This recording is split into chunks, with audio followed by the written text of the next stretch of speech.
নমস্কার, JM update চ্যানেলের পক্ষ থেকে সকলকে জানাই স্বাগত। রাজ্যে আবার গ্রুপ ডি নিয়োগের একটি বিজ্ঞপ্তি প্রকাশিত করেছে। এক্ষেত্রে আপনাদের শুধুমাত্র অষ্টম শ্রেণী পাস যোগ্যতায় প্রত্যেক প্রার্থী কিন্তু এখানে আবেদন করতে পারবেন। এছাড়া আপনাদের পাশাপাশি রয়েছে আপনাদের 21 থেকে 40 বছরের মধ্যে বয়স হলে প্রত্যেক প্রার্থী কিন্তু এখানে আবেদন পারবেন, ছেলে ও মেয়ে। এক্ষেত্রে আবেদনের শেষ তারিখ কি রয়েছে 31/7/2019 তারিখের মধ্যে প্রত্যেক প্রার্থীদের কিন্তু এখানে আবেদন জানাতে পারবেন। আজকে আমরা সেই অফিসিয়াল নোটিফিকেশন এবং অফলাইন ফর্মটি কিভাবে ফিল আপ করবেন A to Z কিন্তু আমরা আজকে এই ভিডিওর মাধ্যমে তা কিন্তু দেখে নেব। তার আগে অবশ্যই এই চ্যানেলের নতুন অডিয়েন্স এবং সদস্য হয়ে থাকলে প্রত্যেকে চ্যানেলটিকে সাবস্ক্রাইব এবং পাশে থেকে বেল আইকনে ক্লিক করে দেবেন সবার আগে এই ধরনের নিত্য নতুন আপডেট পেতে।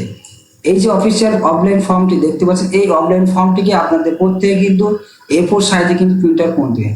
প্রিন্ট আউট করে নেওয়ার পর প্রত্যেকে এখানে ডান দিকে দেখতে পাচ্ছেন আপনাদের কিন্তু কারেন্ট পাসপোর্ট সাইজে কিন্তু ফটো একটা কিন্তু আমাদের যুক্ত করতে হবে। এখানে ঠিকানা দেওয়া আছে, সেই ঠিকানা আপনাদের প্রত্যেকে কিন্তু ফর্মটিকে আপনাদের কিন্তু ওখানে জমা করতে হবে। সেক্ষেত্রে আপনারা সরাসরি জমা করতেও পারবেন।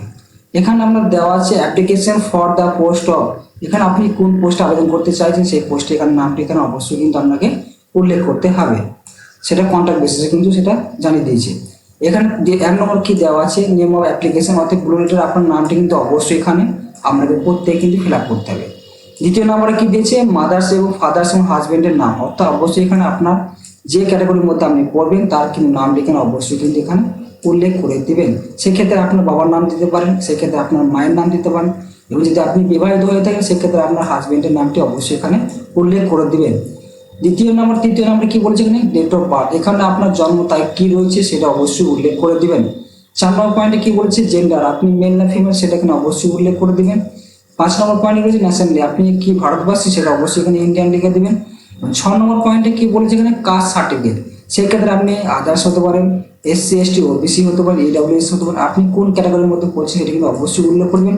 তার সাথে সাথে অবশ্যই আপনার সেই সার্টিফিকেট কিন্তু আপনাকে সেলফ অ্যাটেস্ট করে অবশ্যই কিন্তু এই ফর্মের সাথে সাবমিট করতে হবে, নাহলে সেই ক্ষেত্রে কিন্তু এখানে এই ক্যাটাগরি কিন্তু গ্রাহ্য করা হবে না। এখানে 7 নম্বর পয়েন্ট কি রিলিজিয়ান, আপনি কোন ধর্মের মানুষ সেটা অবশ্যই উল্লেখ করবেন, হিন্দু মুসলিম খ্রিস্টান যে ধর্মের মধ্যে আপনি বাসিন্দা হয়েছেন সেই ধর্মের অবশ্যই এখানে সেটা উল্লেখ করে দিবেন। 8 নম্বর পয়েন্টে কি বলছে আধার এবং অ্যাপি কার্ডের নম্বর, আপনার আধার কার্ড বা অ্যাপি কার্ডের নাম্বারটা এখানে উল্লেখ করে দিবেন কষ্ট করে।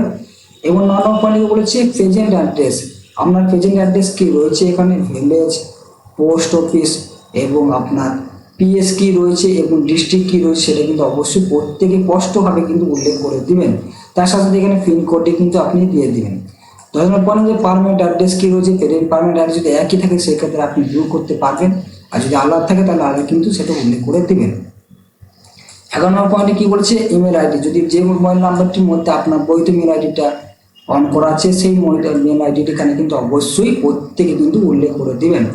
12 নম্বর পয়েন্টে কি বলেছে ফোন নাম্বার, আপনার ফোন নাম্বারটা এখানে উল্লেখ করে দিবেন। তার সাথে আর 13 নম্বর পয়েন্টে কি বলেছে এখানে একাডেমিক কোয়ালিফিকেশন, অর্থাৎ আপনার শিক্ষাগত যোগ্যতা কি রয়েছে সেটা কিন্তু এখানে অবশ্যই উল্লেখ করতে হবে। 1 নম্বর পয়েন্ট এখানে দিতে পারবেন আপনি মাধ্যমিক, উচ্চ মাধ্যমিক, গ্র্যাজুয়েশন সমস্ত কিছু উল্লেখ করে এখানে আপনার যেখানে আপনি যে স্কুলে পড়াশোনা করতেন বা যে কলেজে পড়াশোনা করতেন সেটা এখানে উল্লেখ করবেন, কত সালে পাস করেছেন সেটা উল্লেখ করবেন, আপনার কত পার্সেন্টেজ ছিল সেটা উল্লেখ করবেন, এবং এখানে আপনার সাবজেক্ট কী কী ছিল সেটা উল্লেখ করবেন। এই মাকে আপনি কিছু দিতে পারবেন বা নাও দিতে পারেন, সেটা থেকে আপনার কোনো কিন্তু প্রবলেম হবে না। এখানে অনুযায়ী সেই সত্যগুলো আপনি দিতে পারবেন প্রত্যেক মাধ্যমিক, উচ্চ মাধ্যমিক থেকে শুরু করে পরপর আপনার ধাপে যে আপনার কোয়ালিফিকেশনগুলো রয়েছে সেটা কিন্তু উল্লেখ করে এখানে দিবেন। এখানে 14 নম্বর যদি আপনার কোনো ওয়ার্ক এক্সপিরিয়েন্স যদি হয়ে থাকে সেক্ষেত্রে সেটা কিন্তু অবশ্যই উল্লেখ করে দিবেন। তার পাশাপাশি চাওয়া হয়েছে 15 নম্বরে কোয়ালিফিকেশন কম্পিউটার নলেজ, যদি আপনার কম্পিউটার বেসিক কিংবা ডিপ্লোমা সার্টিফিকেট কোর্স করা থাকে তার ডিউরেশন এবং কত বছরের কোর্স সেটা উল্লেখ করে দিবেন, কী কোর্স ছিল সেটার নাম সহ কিন্তু প্রত্যেকে কিন্তু উল্লেখ করে দিবেন প্রত্যেক প্রার্থীরা। এখানে আমাদের ডিক্লারেশন দেওয়া আছে, অর্থাৎ এই যে ফর্মটি দেখতে পাচ্ছেন ফর্মে যদি কোনো ভুল ত্রুটি থাকে সেক্ষেত্রে আপনার কিন্তু ফর্মটি ক্যান্সেল হয়ে যেতে পারে। এখানে ফেলেস দিবেন, ডেট দিবেন এবং ফুল সিগনেচার করে দিলে আপনার কিন্তু সম্পূর্ণরূপে ফর্মটি কিন্তু ফিল আপ করা হয়ে যাবে। তারপর আপনার ফর্মসে যে সময় ডকুমেন্টসগুলি চাওয়া হয়েছে সেই সময় তথ্যগুলি কিন্তু এই ডকুমেন্টসে কিন্তু উল্লেখ করে দেবেন।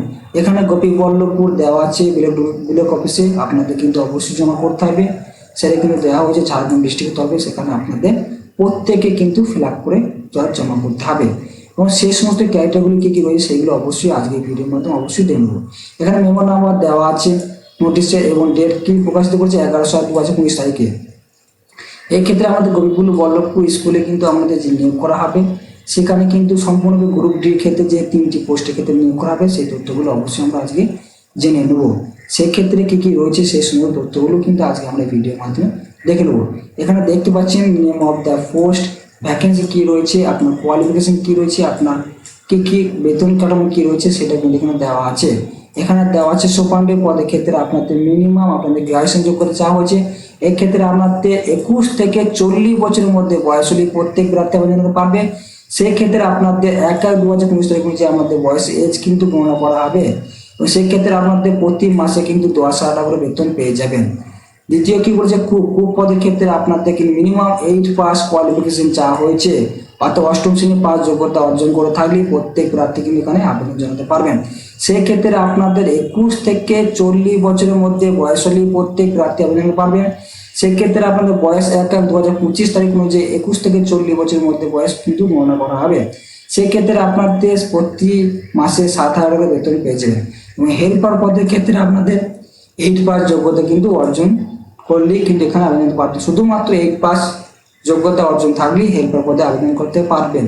সেক্ষেত্রে আপনাদের বয়স 21 থেকে 40 বছরের মধ্যে আবেদন করতে পারেন প্রত্যেক প্রার্থী এবং সেক্ষেত্রে আপনি যদি জবটি পান তাহলে প্রতি মাসে আপনার 5,000 টাকা করে কিন্তু বেতন পেয়ে যাবেন প্রত্যেক প্রার্থীরা।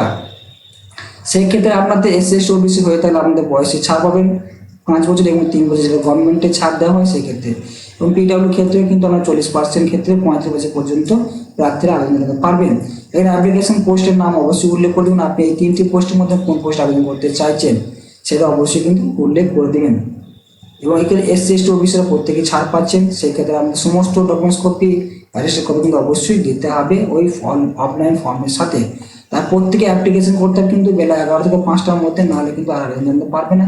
এই যে অফিসিয়াল যে ঠিকানা দেওয়া হয়েছে তা office of block development officer Ballabhpur block, post office দেওয়া আছে, পিএস বল্লভপুর দেওয়া আছে, ডিস্ট্রিক্ট ঝাড়গ্রাম, পিনকোড দেওয়া আছে 721506। এই ঠিকানা প্রত্যেকে কিন্তু পেন করতে হবে।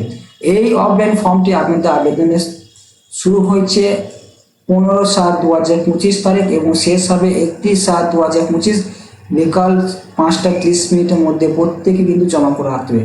এই ডেটটি পেরিয়ে গেলে কিন্তু আর আবেদন ফর্ম কিন্তু জমা নেওয়া হবে না। তার পরবর্তীতে আপনাদের সমস্ত ডকুমেন্টস এবং ফর্ম ভেরিফিকেশন করার পর আপনাদের সিলেক্ট লিস্ট কিন্তু প্রকাশিত করা হবে। প্রকাশিত করার পর আপনাদের এই 3টি পদের ক্ষেত্রে সুপারিনটেন্ডেন্ট এবং কুক এবং হেল্পার পদে কিন্তু আমাদের নিয়োগ করাবে। এক্ষেত্রে আমার সিলেকশন মোড কি রয়েছে, আপনাদের কিন্তু 100 নম্বরের কিন্তু আমাদের বেঙ্গলি, ইংলিশ, ম্যাথমেটিক্স এবং জেনারেল নলেজে কিন্তু পরীক্ষা নেওয়া হবে এবং 25 নম্বরে কিন্তু আপনাদের কিন্তু ইন্টারভিউ কিন্তু নেওয়া হবে। এবং হেল্পার কুক পদের ক্ষেত্রে কিন্তু শুধুমাত্র ইন্টারভিউর মাধ্যমে প্রত্যেক প্রার্থীদের কিন্তু এখানে নিয়োগ করা হবে। শুধুমাত্র সুপারিনটেন্ডেন্ট পদের ক্ষেত্রে পরীক্ষা হবে এবং গ্রুপ ডির যে হেল্পার এবং কুক পদ রয়েছে সেক্ষেত্রে আপনাদের সরাসরি 25 নম্বরের ইন্টারভিউর মাধ্যমে নিয়োগ করা হবে। আজকে এই সমস্ত তথ্যগুলি আমরা অফিসিয়াল নোটিফিকেশনের মাধ্যমে কিন্তু A to Z কিন্তু জেনে নিলাম। পরবর্তীতে এই ধরনের লেটেস্ট আপডেট পেতে অবশ্যই চ্যানেলটিকে সাবস্ক্রাইব এবং পাশে বেল আইকনে ক্লিক করে দেবেন এবং আপনি কোন জেলা থেকে দেখছেন সেটা কিন্তু অবশ্যই কমেন্টে জানাবেন। পরবর্তী এখানে এই ধরনের আপডেট কিন্তু সবার আগে পেয়ে যাবেন। এক্ষেত্রে আপনাদের কিন্তু মেসেজ এবং ইমেলের মাধ্যমে কলটা অ্যাডমিট কার্ড কিন্তু পাঠানো হবে, সেটা কিন্তু জানিয়ে দিচ্ছে আপনাদের এই রিটেন টেস্ট এবং ইন্টারভিউর পর বা আগে আপনাদের কিন্তু এই সমস্ত তথ্যগুলি কিন্তু জানিয়ে দিতে পারে। এবং আমাদের যে টেলিগ্রাম চ্যানেলটি রয়েছে ওখানে সবার আগে প্রতিনিয়ত কিন্তু নোটিফিকেশনের আপডেট কিন্তু দেওয়া হয়, ওখানে প্রত্যেকে কিন্তু জয়েন হয়ে যায়, এই চ্যানেলে কিন্তু দেওয়া আছে এবং পরবর্তী এই ধরনের লেটেস্ট আপডেট সবার আগে পেয়ে যাবেন। প্রত্যেকে অসংখ্য ধন্যবাদ জানাই আজকে এই ভিডিওটি দেখার জন্য।